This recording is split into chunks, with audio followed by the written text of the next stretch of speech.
Kaxetidə 1993-cü il təvəllüdlü QK öz nəvəsini girov götürmə ittihamı ilə saxlanılıbdır.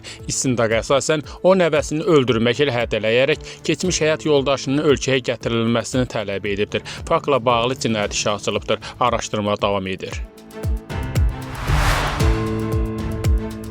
Hüquq-mühafizə orqanları Tbilisi beynəlxalq aeroportunda Rusiya vətəndaşı olan 1989-cu il təvəllüdlü AQ-nı saxlayıblar. Onun çantasında gizli bölmədən 1 kiloqram 200 qram kokain aşkar edilibdir. Narkotikin qara bazar dəyəri təxminən 1 milyonlar təşkil edir. Faktla bağlı istintaq aparılır.